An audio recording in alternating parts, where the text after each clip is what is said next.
wala pong mali sa Biblia, no? Ang Biblia po tama, no? So, ang mali po, ito po yung mga nag-i-interpret po ng Biblia.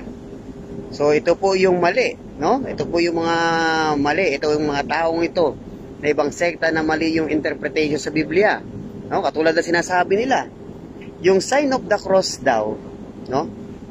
Para daw po ito sa demonyo, diba?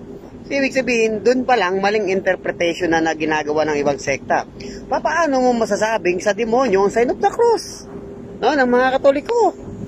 Tandaan po natin, kung nakakaunawa lang sana itong mga ibang sekta na ito, no, sana hindi sila nagiging kulang-kulang sa unawa.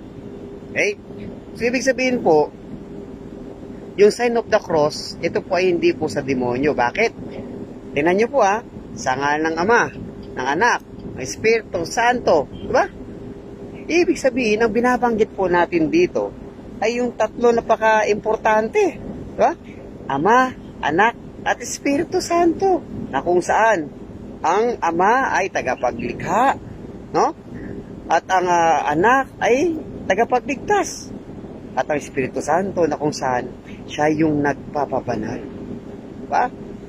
Na kung saan ito po ay napaka-importante, no? Yung tatlong ito sa buhay po natin. Tapos sasabihin nyo, no? Para sa demonyo, ibig sabihin lang po talaga, itong mga nag-i-interpret na ito po yung may diferensya. Ito po yung may mali. Kulang-kulang nga no? Kaya ang Biblia po, hindi po yan mali. Tama po. Ang mali po, yung nag-i-interpret ng Biblia. Amen? Kaya napaka-importante po ng sign of the cross nating mga Kristiyanong Katoliko. Kaya sa lahat ng mga Kristiyanong Katoliko na kapatid ko, huwag po natin paniniwalaan ang ibang sekta kasi tandaan nyo po, kulang-kulang sila sa pagkaunawa. No? Bakit? Yung mga aral po natin, sinisira po nila, which is, yun ay puro pamamaratang lang, wala po sa katotohanan. Okay? Kaya sa lahat ng mga kapatid kong Kristiyanong Katoliko, mag-focus po tayo sa ating teaching, sa ating turo, para sa ganon, mas lalo po natin, no? Maunawaan yung aral natin dito sa Iglesia Katolika Apostolika Romana na walang ibang tinatag, no?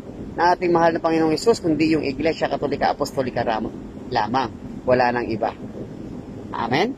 Amen. Sila mga kapatid, focus, mag-aral, aralin po natin yung ating pananampalataya para hindi lang po tayo Katoliko, no? O Kristiyanong Katoliko sa pangalan, kundi maging sa pananampalataya po natin, tayo po ay Kristiyanong Katoliko. Amen? Amen. Sila mga kapatid, maraming salamat. And more prayer, more power. More power, more prayer. Manatili po tayong cute Catholic until the end. Bye bye everyone. Spread love.